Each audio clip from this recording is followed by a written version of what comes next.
Good morning बच्चों। Last class में हम लोग पेयर ऑफ स्ट्रेट लाइन को कंप्लीट किए थे और ग्रुप में मैंने पीडीएफ डाला था पेयर ऑफ स्ट्रेट लाइन का और स्ट्रेट लाइन का। आप उस क्वेश्चंस को जब भी आपको समय मिले अपने अकॉर्डिंग उसको सॉल्व कीजिए और उससे रिलेटेड जो भी डाउट है आप ग्रुप में मेरे को सेंड कीजिए, ठीक है।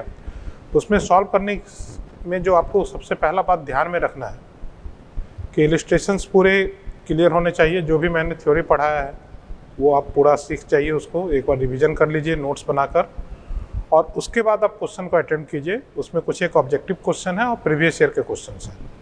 जब आप क्वेश्चन सॉल्व करने के लिए जाओगे तब आपको ये क्लियर होगा कि हमने क्या लर्न किया है और उसको अप्लाई कैसे करना है, ठीक है। आप जब उसको सॉल्व कीजिएगा तो आपको एक और लर्निंग सामने निकल कर आएगा, आपके सामने एक और लर्निंग आएगा जो कि आपके अपने प्रैक्टिस से आएगा, है ना।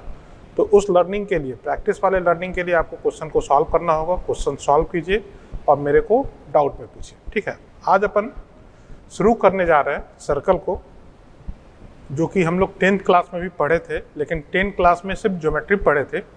आज हम लोग कोऑर्डिनेट ज्योमेट्री में सर्कल को सीखने जा रहे हैं। कोऑर्डिनेट ज्योमेट्री में सर्कल को सीखने का मतलब क्या है कि उस जगह पे हम लोग सीखे थे what is the diagram of the circle. आज हम लोग सीखने जा रहे हैं what is the equation of the circle. Clear है। तो 10th क्लास में डायग्राम वगैरह सीखे थे, थ्योरम सीखे थे, उससे रिलेटेड प्रॉपर्टीज़ को सीखे थे। वो सारा प्रॉपर्टीज़ इस टॉपिक में लगभग रिवीजन में आएगा। क्वेश्चन टॉपिक पढ़ने के दौरान, सीखने के दौरान वो सब का सब प्रॉपर्टीज और थ्योरम जो है सर्कल का, जो हमने 10th क्लास में सीखा है या जो भी सीखा है, वो सब का सब प्रॉपर्टीज और थ्योरम इस टॉपिक में कोऑर्डिनेट ज्योमेट्री के अंदर भी रिपीट होगा, ठीक है। तो उस पर विशेष ध्यान नहीं देना है, बस आपको ये बात ध्यान में होना चाहिए कि क्या थ्योरम आप पढ़ कर आए हो वो सब यहाँ पे रिलेट होगा। मैं क्वेश्चन सॉल्विंग के दौरान या टॉपिक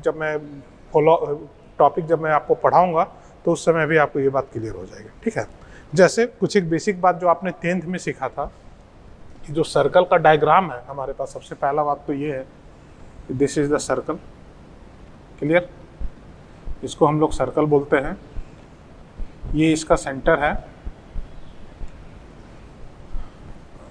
ये एक सर्कल है, ये इसका सेंटर है और यहाँ से ये इसका रेडियस आर है, ठीक है। तो सी जो होता है वो सेंटर है यहाँ पे अगर हम लोग लेना चाहें, और आर जो है वो रेडियस ऑफ द सर्कल है। बेसिक बातें हैं ये सब, रेडियस है, ठीक है। इसको हम लोग बोलते हैं circumference of the circle. Circumference of circle, ठीक है। तो आप लिख सकते हैं सरकमफ्रेंस ऑफ सर्कल। तो सरकमफ्रेंस के लिए अगर हम लोग बात करें तो लेंथ ऑफ सरकमफ्रेंस जो होता है वो 2 पाई आर होता है।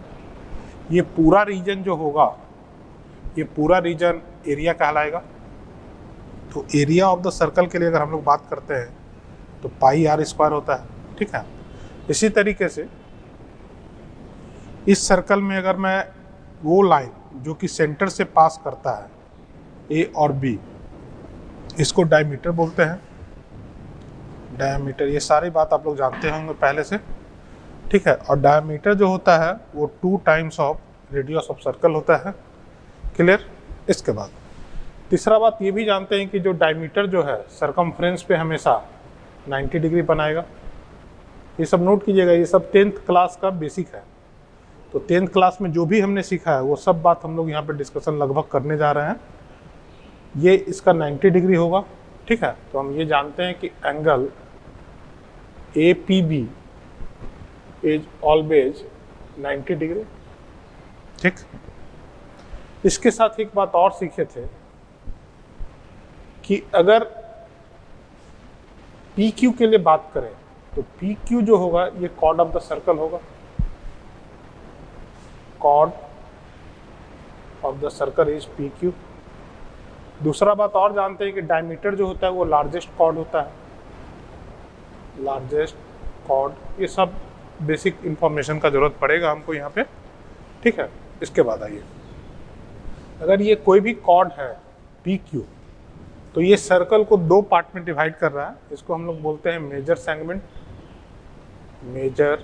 सेगमेंट, और इसको हम लोग बोलते हैं माइनर सेगमेंट। तो सर बात भी आपको क्लियर है कि ये एक मेजर सेगमेंट हो गया और ये माइनर सेगमेंट हो गया। इसके बाद अब यहाँ पे देखिएगा कि अगर ये डायमीटर AB है, ठीक है, और ये 90 डिग्री बनाया जा रहा है, ठीक है, तो ये कॉर्ड जो होगा इस मेजर सेगमेंट पे और ये कॉर्ड जो होगा वो माइनर सेगमेंट पे दो एंगल बनाएगा। तो माइनर सेगमेंट का जो एंगल होगा, जैसे देखिए माइनर सेगमेंट का जो एंगल होगा, अगर मैं इस एंगल के लिए बात करूं तो माइनर सेगमेंट का एंगल अल्फा, ये अल्फा ग्रेटर देन 90 डिग्री होगा, और मेजर सेगमेंट का जो एंगल होगा,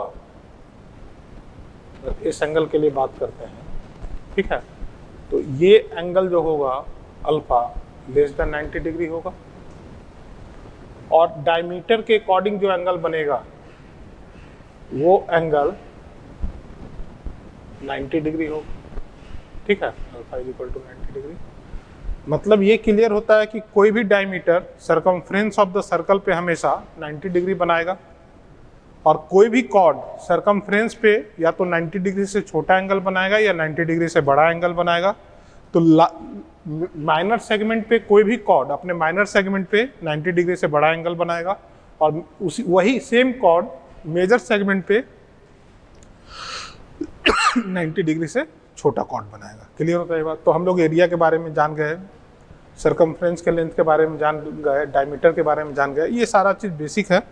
हम लोग इस चीज़ को 10th क्लास में सीखे थे। आज हम लोग जो सीखने जा रहे हैं वो सीखने जा रहे हैं इक्वेशन ऑफ द सर्कल के बारे में, definition of the actual definition of the circle के बारे में, इक्वेशन ऑफ द सर्कल के बारे में, different form of the equation of the circle. तो आगे बढ़ते हैं और 11th का टॉपिक शुरू करने जा रहे हैं, सर्कल को। डेफिनेशन हम लोग सर्कल का लोकस में भी सीखे थे, हम यहाँ पे डेफिनेशन को लिख दे रहे हैं, आपको क्लियर हो जाएगा।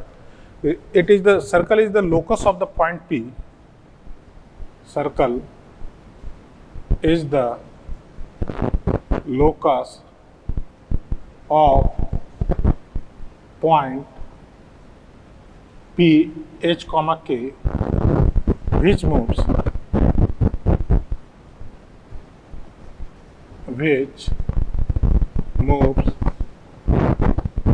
in such a way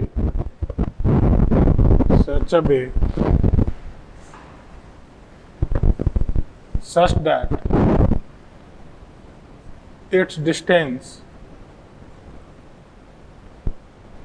from fixed point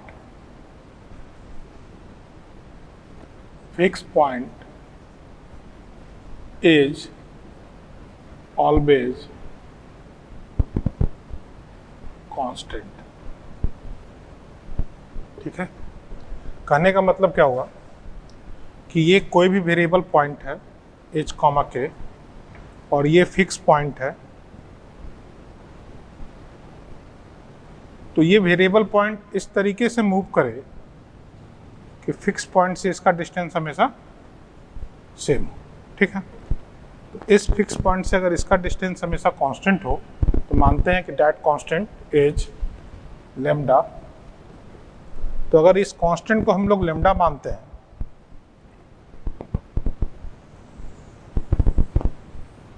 ठीक है, अगर हम इस कांस्टेंट को लेम्डा मानते हैं तो ये लेम्डा किसके बराबर होगा? रेडियस के बराबर होगा। और फिक्स पॉइंट का कोऑर्डिनेट मान लीजिए कि 0,0 है, तो ज्योमेट्री क्या कहना चाहता है कि OP एज अकॉर्डिंग टू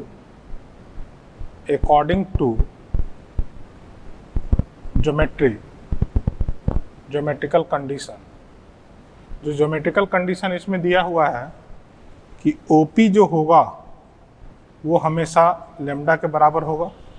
और इस OP के लिए अगर हम लोग लिखना चाहें तो लिख सकते हैं H² K² is equal to R² या लेम्डा²। और ये लेम्डा यहाँ पे रेडियस ऑफ द सर्कल के बराबर है that is equal to lambda. अब हम लोग स्क्वायरिंग करेंगे तो h square plus k square is equal to r square रहने देते हैं, और this is the locus of the equation of locus. क्या बनेगा? Equation of locus is x square y square is equal to r square. आपके पास जो equation of locus आएगा वो आएगा x square plus y square is equal to r square. Clear है ये बात? समझ में आता है ये चीज़? तो ये डेफिनेशन हम लोग लोकस में भी सीखे थे कि सर्कल का डेफिनेशन क्या होता है। और जब ये इक्वेशन हमारे पास आया तो इस इक्वेशन को ही हम लोग नाम देते हैं standard equation of circle. Clear? इसी तरीके से अगर हम लोग वेरिएबल फिक्स पॉइंट 0,0 के अलावा कुछ भी लें, तो मान लीजिए कि ये फिक्स पॉइंट जो है वो अल्फा कॉमा या x1 कॉमा y1 के टर्म में है, x1 कॉमा y1 के टर्म में है, और ये वेरिएबल पॉइंट जो है वो p h कॉमा k के टर्म में है, और कंडीशन यही दिया हुआ है कि Cp जो है हमारे पास इस केस में कि Cp is equal to R, या कैपिटल R ले लीजिए, Cp is equal to capital R। तो अगर मैं यहाँ पे इक्वेशन लिखना चाहूँ तो इक्वेशन में इस जगह पे लिख सकता हूँ कि Cp के लिए कैलकुलेशन करेंगे तो distance formula h minus x1 का square y minus k minus y1 का स्क्वायर, k माइनस y1 का square is equal to R, और इसको लिख सकते हैं h माइनस x1 का स्क्वायर k माइनस y1 का square is equal to R square. क्या ये लिखा जा सकता है? और इस जगह पे जो रिक्वायर्ड लोकस आएगा, required locus is x minus x1 square y minus y1 square is equal to R square. ठीक है? इसका मतलब क्या हुआ कि ये इक्वेशन तो स्टैंडर्ड है जब सेंटर ओरिजिन होगा, और जब सेंटर ओरिजिन नहीं होगा fix point is not origin. Fix point is not equal to 0,0, मतलब ओरिजिन के अलावा कुछ भी हो, तब जो इक्वेशन निकल कर आएगा दैट इक्वेशन इज, है ना, general equation of the circle. तो इसको हम लोग बोलते हैं it is general equation of circle in centre and radius form, in centre and radius, या इसको सिंपली ये बोला जाता है कि equation of circle which centre is not origin. ठीक है? तो इसको जब आप खोलिएगा तो ये जनरल इक्वेशन आएगा। तो सिंपली हम लोग यहाँ पे यही बात सीखते हैं कि पहला तो इक्वेशन ऑफ सर्कल, दूसरा बात ये है कि यदि सर्कल का सेंटर ओरिजिन है तो that circle is a standard circle, otherwise the equation of the circle is general equation of the circle. Clear होता है ये बात? आगे हम लोग सीखने जा रहे हैं different form of the circle को, उससे पहले आप इसको नोट कीजिए। अगर हम लोग इसके लिए बात करते हैं कि इस फिक्स पॉइंट को क्या बोलेंगे, तो fix point is known as the centre of the circle. जो फिक्स पॉइंट होगा इसको हम लोग बोलते हैं सेंटर, और फिक्स डिस्टेंस जो होता है, फिक्स डिस्टेंस या constant distance is the radius. Constant distance जो होगा वो क्या होगा? Radius of the circle, radius of circle, और ये सेंटर ऑफ सर्कल। मतलब क्या हुआ कि फिक्स पॉइंट, चाहे यहाँ पे ओरिजिन है फिक्स पॉइंट, या यहाँ पे x1 कॉमा y1 है फिक्स पॉइंट, ये क्या कहलाएगा? Centre of the circle. और जो कांस्टेंट डिस्टेंस है, फिक्स डिस्टेंस है, this distance is fixed always, this fixed distance is known as radius of circle. ठीक है? चाहे हम यहाँ पे इसके लिए बात कर लें, यहाँ पे हम इसके लिए बात कर लें कि ये भी क्या होगा? रेडियस ऑफ सर्कल होगा। Radius of circle, radius. ठीक है, तो यहाँ तक हम लोग सीखे हैं ये बात कि सेंटर ऑफ द सर्कल किसको बोलते हैं, फिक्स पॉइंट को सेंटर ऑफ द सर्कल बोलते हैं। और फिक्स पॉइंट से वो कांस्टेंट डिस्टेंस जहाँ पे कोई बिहेवियर पॉइंट इस ज्योमेट्रिकल कंडीशन के साथ मूव करता है कि उसका डिस्टेंस फिक्स पॉइंट से हमेशा सेम रहे, तो उस फिक्स डिस्टेंस को हम लोग radius of the that particular circle बोलते हैं। आगे बढ़ते हैं, equation of circle in different form. ठीक है, हम लोग स्ट्रेट लाइन में भी सीखे थे कि equation of straight line in different form, उसी तरीके से सर्कल में भी सीखेंगे कि equation of circle in different form. पहला फॉर्म है, the first form is centre and radius form. इसको बोलते हैं सेंटर एंड रेडियस,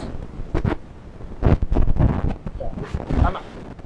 सेंटर और रेडियस फॉर्म का मतलब क्या हुआ कि सर्कल के इक्वेशन निकालने के लिए आपको बोलेगा यदि सेंटर ऑफ द सर्कल और रेडियस गिवन होगा। ठीक है, तो सेंटर एंड रेडियस फॉर्म में मान लेते हैं कि लेट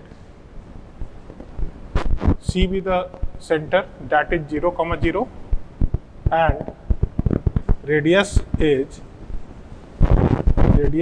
r।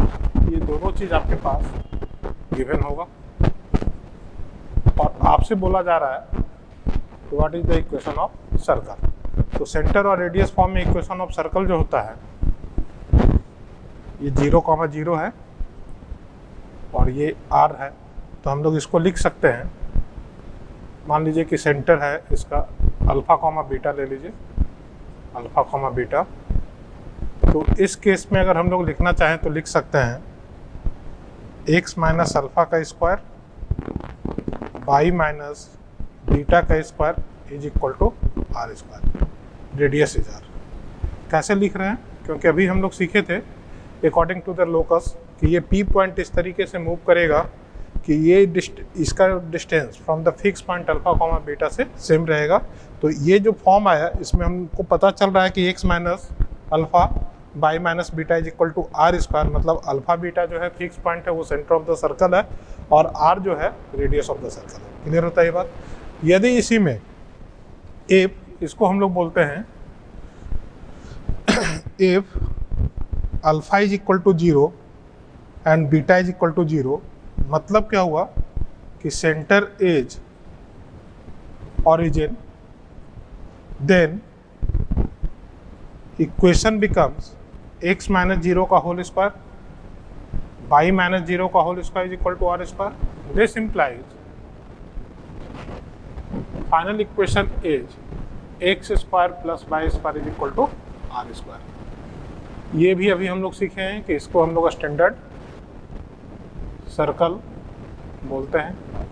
क्लियर है। तो पहला जो डेफिनेशन है और पहला जो फॉर्म है वो लगभग एक जैसा ही है कि डेफिनेशन में भी हम लोग फिक्स पॉइंट और फिक्स डिस्टेंस के लिए बात करते हैं और पहला फॉर्म ही आपसे पूछा जा रहा है कि सेंटर एंड रेडियस फॉर्म है कि अगर सेंटर दे दिया है और रेडियस दे दिया है तो इक्वेशन ऑफ द सर्कल है लिखने के लिए। जैसे मान लीजिए एक छोटा सा एग्जांपल लेते हैं, write down the equation of circle, right down equation of circle which radius is which center is 3,4 and having radius of 5 unit। Clear. इसका मतलब क्या हुआ कि हमारे पास सेंटर पता है 3,4 और रेडियस पता है 5 यूनिट, तो सर्कल का equation, required equation of circle हम लोग लिख सकते हैं। Required equation of circle is x minus 3 का होल स्क्वायर y माइनस 4 का whole square is equal to 5 square. ठीक है, इसको बाद में हम लोग एक्सपेंड करेंगे। अभी के लिए बस इतना ही है कि यदि सेंटर गिवन है, रेडियस गिवन है, तो इक्वेशन ऑफ सर्कल का जो इक्वेशन बनेगा वो इक्वेशन होगा x माइनस 3 का whole square plus y minus 4 का whole square is equal to 5 square. और इस फॉर्म में अगर हम सर्कल के इक्वेशन को लिखते हैं तो इस फॉर्म से भी पहचान सकते हैं कि ये लिखा हुआ x minus x coordinate of the centre y minus y coordinate of the centre का square is equal to r square. मतलब इसको अगर हम इस फॉर्म में लिखना चाहें तो भी लिख सकते हैं कि ये जो होगा वो होगा x minus x coordinate of the centre, x coordinate of centre का square y minus y coordinate of centre का square and that is equal to r square. ठीक है, ये पहला फॉर्म क्लियर होता है, इसको नोट कीजिए, फिर हम लोग आगे बढ़ते हैं। सेकेंड फॉर्म है general equation of a circle. तो general equation of the circle is general equation of a circle is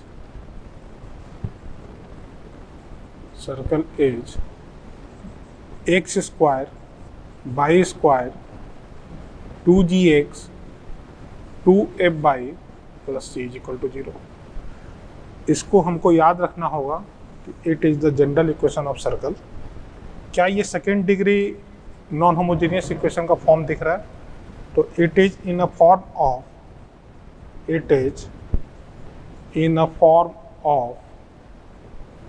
second degree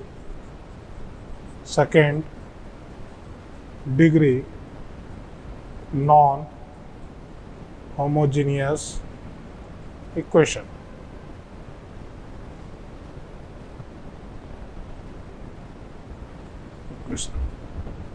ठीक है, second degree non homogeneous equation के फॉर्म में दिख रहा है।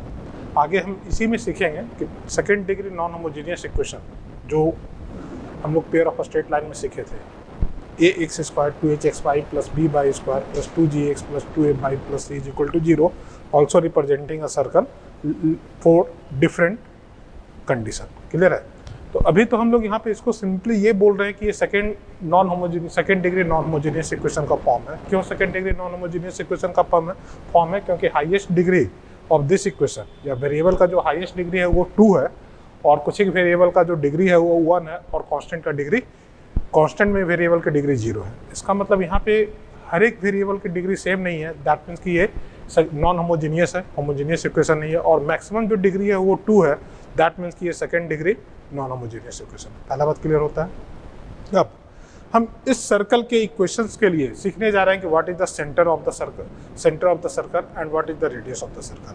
तो सेंटर और radius for this circle, for centre and radius of this circle, for centre and radius of this circle, ठीक है। इस सर्कल के सेंटर और रेडियस पे हम लोग डिस्कशन करेंगे। उसके लिए हम क्या करने जा रहे हैं कि यहाँ पे एक मेथड यूज कर रहे हैं कि ये जो सर्कल है उसको हम लोग पॉइंट रेडियस फॉर्म में कन्वर्ट करेंगे। लेकिन उससे पहले हम सेंटर का कोऑर्डिनेट लिख देते हैं। सेंटर का कोऑर्डिनेट होता है -g, -f। इसको अगर हम लोग लिखना चाहें तो ऐसे भी लिख सकते हैं, minus of coefficient of 2x minus coefficient of half of coefficient of 2x minus half coefficient of x minus half coefficient of y, ये इस फॉर्म में भी लोग इसको याद रखते हैं कि कोफिशिएंट ऑफ x का आधा with negative sign and coefficient of y का half with negative sign. Clear है? और रेडियस को अगर हम लोग लिखना चाहें तो radius is equal to, radius का जो मान होता है वो होता है under root of g square plus f square minus c। तो ये रिजल्ट आपको इसमें ध्यान रखना होगा कि जो सेंटर होता है इस सर्कल के लिए वो -g -f होता है, जो कि हाफ ऑफ माइनस साइन के साथ half of coefficient of x है with negative sign half of coefficient of y है। क्लियर है ये बात? रेडियस अगर हम लोग लिखना चाहें तो रेडियस इसमें होता है g square plus f square minus c। Clear है? अब इसका एक्सप्लेनेशन देखते हैं कि ये आखिर आता कैसे है। देखिएगा,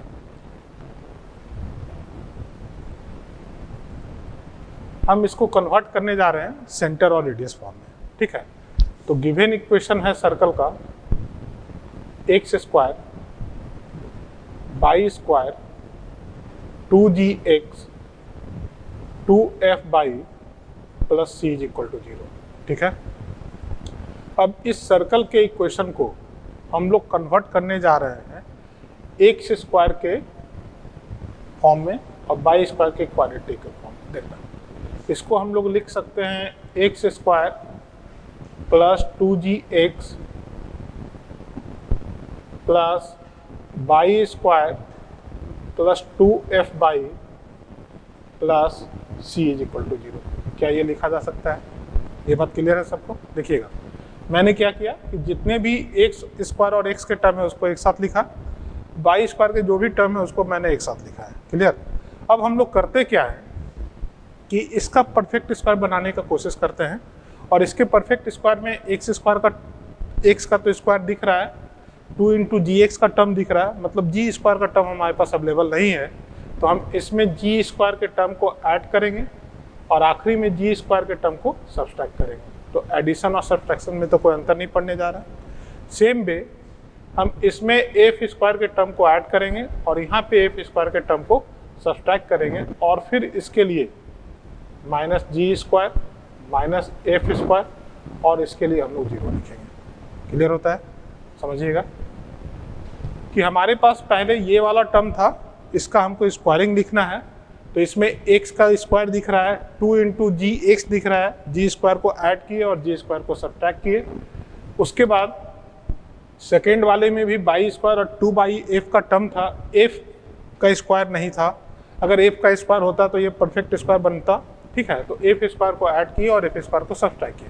जैसे ही आप ये काम करोगे तो आपके पास ये बनेगा x प्लस जी का स्क्वायर, ये बनेगा बाई प्लस एफ का स्क्वायर, और ये बनेगा g square f square minus c. Clear? अब आइए हम लोग अभी सेंटर रेडियस फॉर्म में, सेंटर रेडियस फॉर्म में इक्वेशन ऑफ सर्कल सीखे थे, x minus alpha y minus beta is equal to r square, कि यदि सर्कल का सेंटर अल्फा कॉमा बीटा है और रेडियस आर है, तो इसके लिए जो सर्कल का इक्वेशन लिख सकते हैं वो ये लिख सकते हैं। तो ये मान लीजिए सेकेंड इक्वेशन है और ये इसका फर्स्ट इक्वेशन है। अब मैं इन दोनों को कंपेयर कराऊंगा, तो अल्फा बीटा यहाँ पे इसका सेंटर है, तो इसको आप लिख लीजिए, एक स्टेप और बढ़ते हैं, इसको आप 1 मानिए। इसको अगर हम लोग लिखना चाहें तो लिख सकते हैं इस इक्वेशन को कि x minus of minus g का square y minus of minus f का square plus under root of g square f square minus c का होल स्क्वायर। देखना, क्या ये लिखा जा सकता है? ठीक है। अब मैं इसको और इसको कंपेयर कराऊंगा। Now comparing 1 and 2, now comparing 1 and 2, ठीक है। तो जैसे ही हम 1 और 2 को कंपेयर कराएंगे तो alpha is equal to minus g, beta is equal to minus f and r is equal to under root of g square f square minus a. जैसे ही हम कंपेयर कराएंगे तो अल्फा का मान कितना आ जाएगा? माइनस जी, बीटा का मान कितना आ जाएगा? माइनस एफ, मतलब जो सेंटर होगा वो हो जाएगा minus g comma minus F, और रेडियस जो होगा आर इज इक्वल टू वो होगा जी square f square minus c का अंडर रूट। क्या ये बात सबको क्लियर होता है? मतलब क्या हुआ कि इस फॉर्म में जो सर्कल बनेगा, उस सर्कल का जो सेंटर होगा वो minus g comma minus F होगा, और रेडियस जो होगा आर, इसका मान होगा जी square f square minus c. Clear रहता है? इस रेडियस का जो मान होगा इसको आप यहाँ पर लिखिए, ये रेडियस जो होगा आर और that r is equal to g square f square minus c, और सेंटर का जो कोऑर्डिनेट होगा वो होगा minus g comma minus a. Clear है? तो इसको पहले नोट कीजिए, इस पर कुछ एक और डिस्कशन है, उसको हम लोग कंटिन्यू करते हैं, उससे पहले इसको नोट कीजिए। अभी हम लोग सीखे x square y square 2gx 2fy plus c is equal to 0 में सेंटर का coordinate minus g comma minus f, radius g square f square minus a. अब यहाँ पे इस बात को ध्यान में रखना है कि ये जो वैल्यू है जी स्क्वायर एफ स्क्वायर और माइनस सी, ये अंडर रूट के अंदर है। इसका मतलब क्या हुआ कि f g square f square minus c greater than 0 होगा। इस केस में हम लोग रियल सर्कल एग्जिस्ट करेगा, रियल सर्कल एग्जिस्ट। उसी तरीके से f g square f square minus c is equal to 0 है। इस केस में पॉइंट सर्कल एग्जिस्ट करेगा, पॉइंट सर्कल एग्जिस्ट, ठीक है। और f g square f square minus c less than 0 है। इस केस में इमेजिनरी सर्कल एग्जिस्ट करेगा, इमेजिनरी सर्कल एग्जिस्ट। इसका मतलब क्या होगा कि नो रियल सर्कल।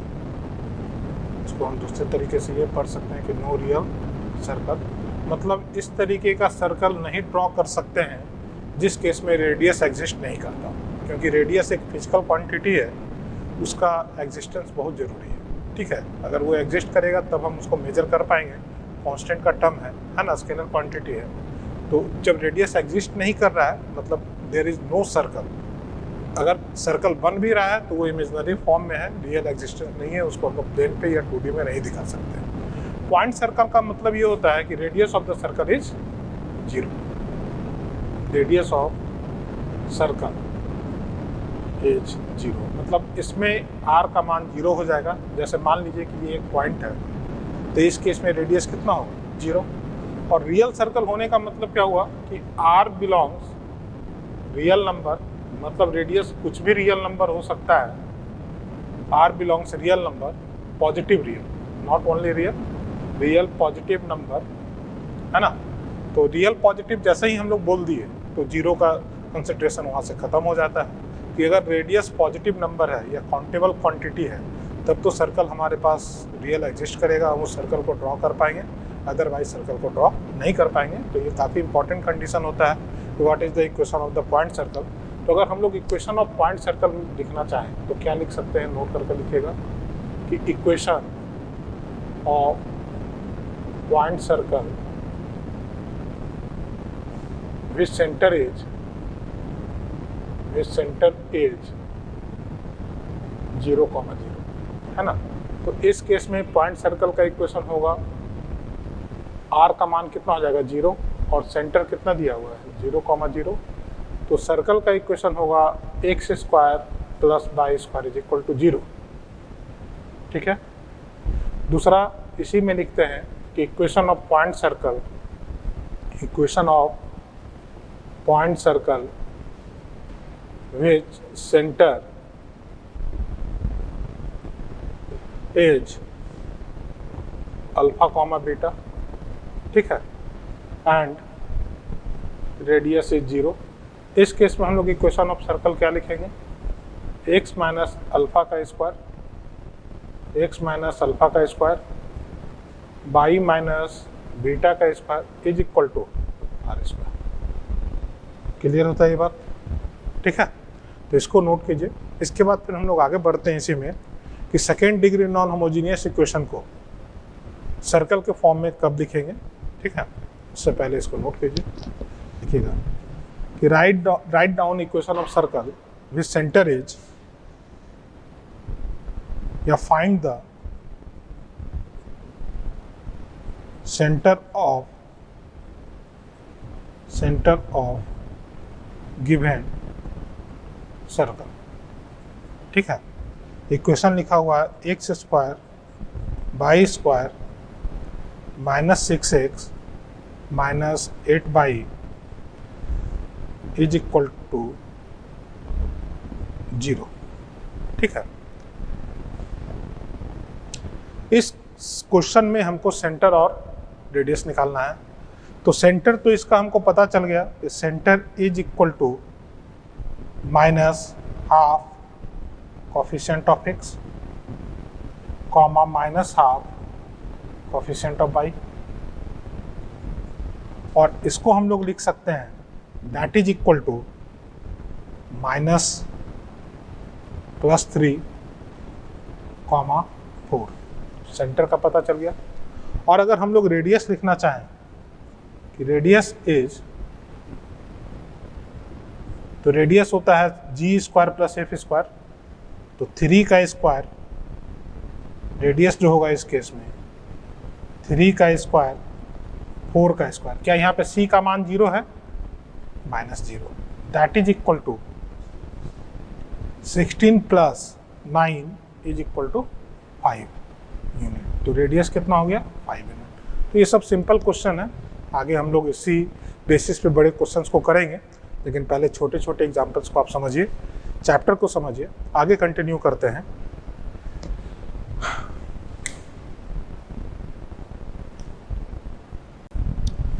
नोट में तीसरा पॉइंट लिखिएगा, second degree non homogeneous equation also representing circle if and only if ax square 2hx by by square 2gx 2f by plus c is equal to 0, a second degree non homogeneous equation, a second degree non homogeneous equation also representing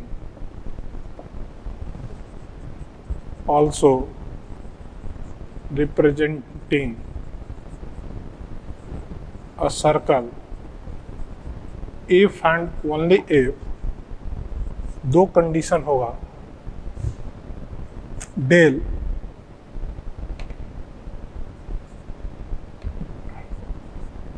del not equal to 0. This implies ABC 2FGH minus AF square minus BG square minus CH square not equal to 0, and A is equal to B and H must be 0. ये पहला तो बात ये है कि जो del निकाले थे हम लोग वो 0 नहीं होना चाहिए, दूसरा कोफिशिएंट ऑफ एक्स स्क्वायर और बाई स्क्वायर बराबर होना चाहिए, और तीसरा h इज इक्वल टू 0 होना चाहिए। h इज इक्वल टू 0 बोलने का मतलब क्या हुआ कि x बाई का जो कोफिशिएंट है वो 0 होना चाहिए। क्लियर? अगर हम इसी को लिखना चाहें तो इस कंडीशन को लिखने का तरीका हम लोग ये भी सीखे थे कि डेल नॉट इक्वल टू 0 को अगर हम लोग लिखते हैं तो इस फॉर्म में भी लिख सकते हैं ABC F G H F G H not equal to 0, और साथ में लिख रहे हैं कि a is equal to b and h is equal to 0, है ना। तो ये कंबाइन कंडीशन होता है कि अगर इतना बात एक साथ ट्रू हो रहा है तब second degree non homogeneous equation जो है सर्कल को रिप्रेजेंट करेगा। अब देखिए सर्कल के इक्वेशन के फॉर्म को हम सबसे पहले क्या मानते हैं कि मान लेते हैं कि let del of equation 1 del of equation 1 not equal to 0, not equal to 0, है ना, ये 0 के बराबर नहीं है। मतलब इक्वेशन 1 का जो डेल है वो 0 के बराबर नहीं है। उसके बाद h को हम लोग 0 बनाते हैं, then equation becomes ax square plus b y square 2gx 2f y plus c is equal to 0। लेकिन क्या ये अभी सर्कल बनेगा?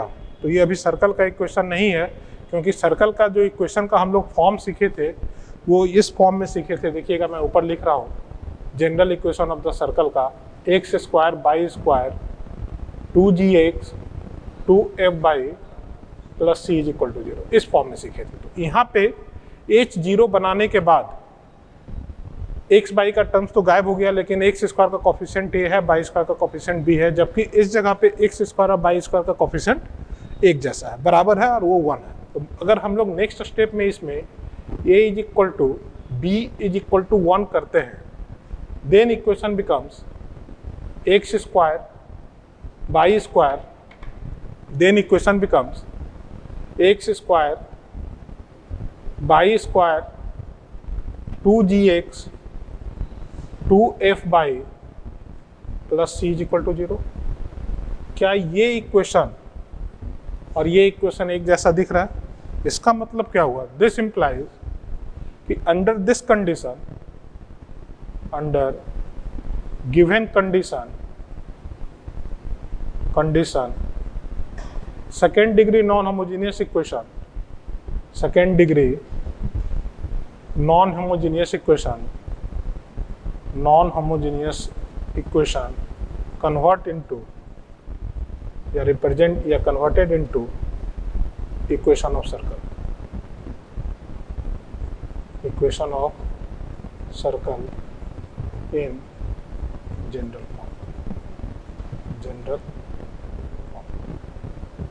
क्लियर होता है ये बात? तो यहाँ तक हम लोग सीखते हैं। अब इससे रिलेटेड जो भी पहला फॉर्म हमने सीखा, फर्स्ट टाइप ऑफ फॉर्म कि स्टैंडर्ड इक्वेशन और जनरल इक्वेशन का, उससे रिलेटेड कुछ एक क्वेश्चंस करेंगे और फिर फॉर्म को हम लोग आगे बढ़ाएंगे। इससे पहले आप इसको नोट कीजिए। नेक्स्ट क्वेश्चन है, if the line 3x minus 4y plus 4 is equal to 0 and 6x minus 8y minus 7 is equal to 0 are tangent towards circle, then diameter of the circle is, first option is 3/2, second option is 3, third option is 5/2 and last option is D. मतलब आपके पास equation of tangent दिया हुआ है, उसके बाद पूछा जा रहा है कि सर्कल का इक्वेशन सर्कल का डायमीटर क्या होगा। ठीक है, यहाँ पे सेंटर ऑफ द सर्कल नहीं पूछा जा रहा है, क्वेश्चन यहाँ पे पूछा जा रहा है कि व्हाट इज द डायमीटर या length of the diameter of the given circle. ठीक है, देखिएगा अकॉर्डिंग टू क्वेश्चन इस सर्कल का टेंजेंट दिया हुआ है, तो टेंजेंट का इक्वेशन जो गिवन इक्वेशन ऑफ टेंजेंट है, गिवन इक्वेशन ऑफ टेंजेंट है ना, ये गिवन इक्वेशन है 3x minus 4y plus 4 is equal to 0 और दूसरा इक्वेशन है 6x minus 8y minus 7 is equal to 0। इसको अगर हम लोग लिखना चाहें तो इस फॉर्म में लिख सकते हैं 4y plus 4 is equal to 0 और इसको लिखा जा सकता है 3x minus 4y minus 7/2 is equal to 0। अब इन दोनों लाइन को देखिए तो ये दोनों टेंजेंट पैरेलल टेंजेंट दिखता है, क्लियर है? तो सिचुएशन जब तक एनालिसिस नहीं होगा तब तक हम लोग यहाँ पे इसको सॉल्व नहीं कर पाएंगे। अगर मान लीजिए कि टेंजेंट पैरेलल नहीं होता तब ये इस क्वेश्चन में और भी इंफॉर्मेशन मेंशन होता है जिससे हम इसका कैलकुलेशन कर सकते थे, पर यहाँ पे इसके अलावा और कुछ भी इंफॉर्मेशन मेंशन नहीं है कि equation of tangent is given, मतलब पैरेलल इक्वेशन ऑफ टेंजेंट दिया हुआ है।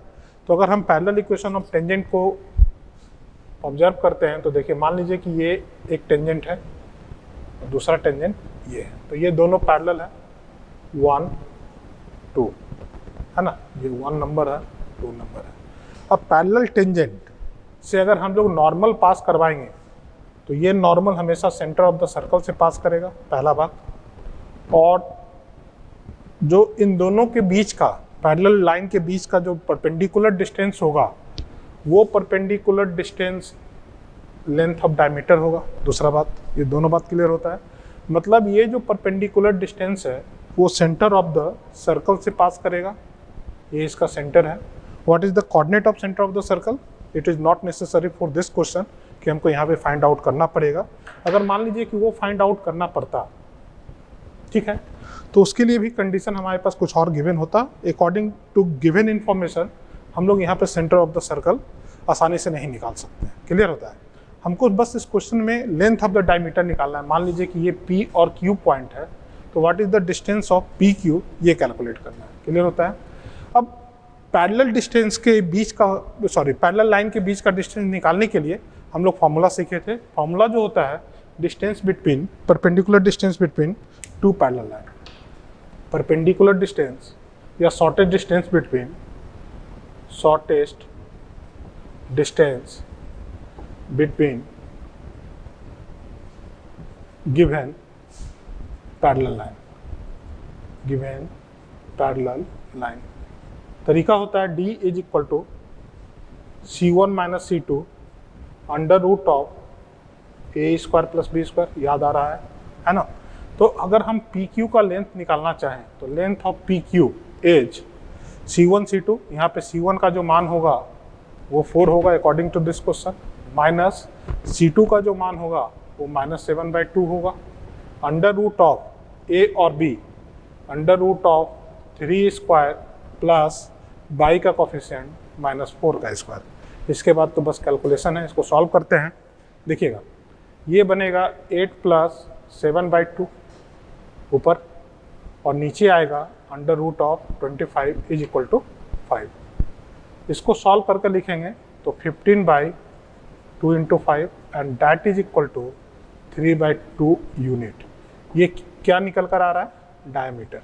तो डायमीटर इज 3/2 यूनिट। और अगर इसी में रेडियस पूछा जाता तो radius is half of the diameter is equal to, radius is half of diameter that is equal to 3/4। मतलब डायमीटर तो ये आ गया, डायमीटर,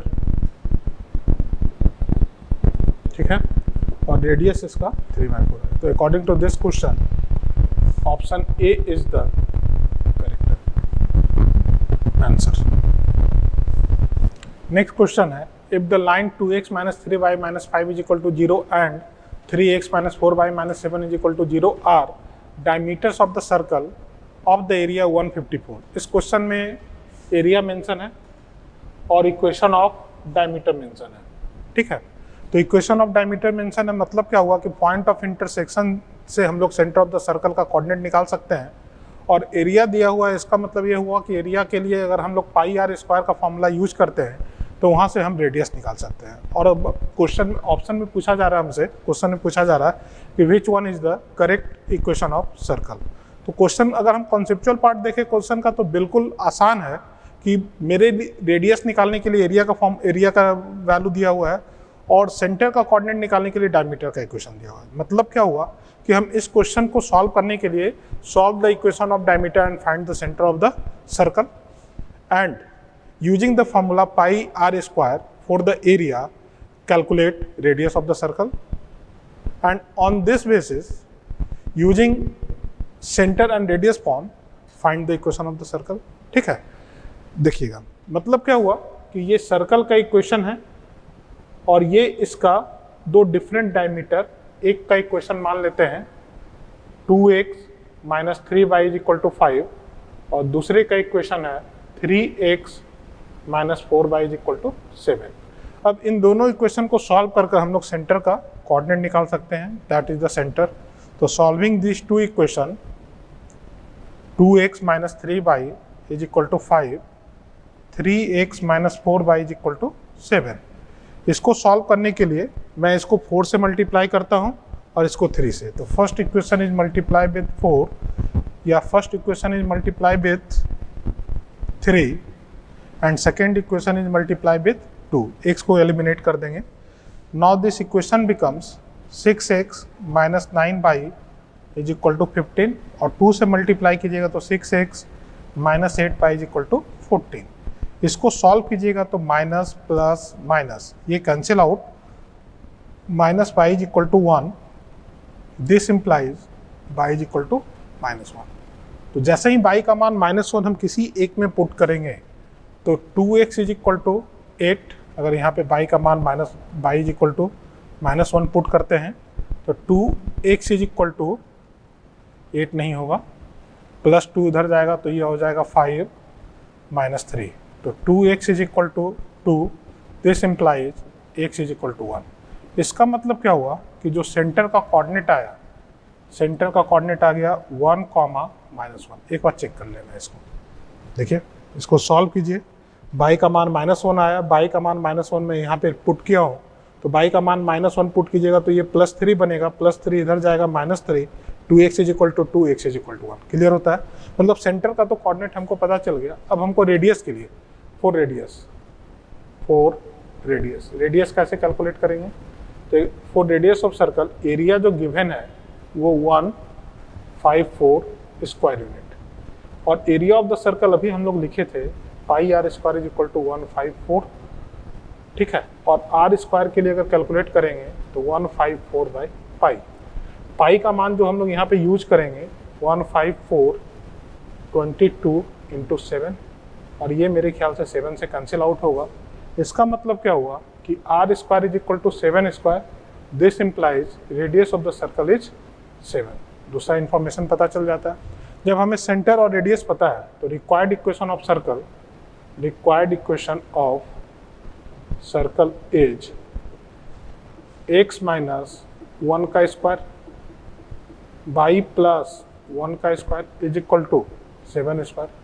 इसको सॉल्व कीजिएगा, x² 1 - 2x, by square 1 + 2y = 49, और इसको लिख सकते हैं x² by square -2x + 2y -47 = 0 is the required answer. Clear होता है? अब इसको मैच करवाइए कि कौन सा ऑप्शन मैच कर रहा है। तो -2x + 2y -47, this implies b is the right answer. ठीक है, लास्ट क्वेश्चन आज का हम लोग लेने जा रहे हैं, उससे पहले इसको नोट कीजिए। नेक्स्ट क्वेश्चन है, if the equation ax² 2 - bx/, 3y² -6b, ये 66 नहीं है, 6b लिखा हुआ है, 6bx + 30y + 6b = 0 represent a circle, then a² + b² is. Clear है? मतलब जो गिवन इक्वेशन है आपके पास, गिवन इक्वेशन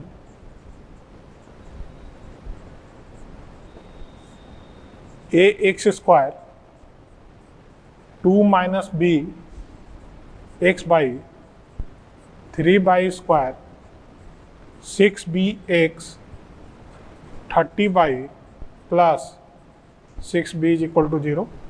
ये सेकेंड डिग्री नॉन होमोजीनियस के फॉर्म में दिख रहा है, second degree non homogeneous equation, क्या ये दिख रहा है?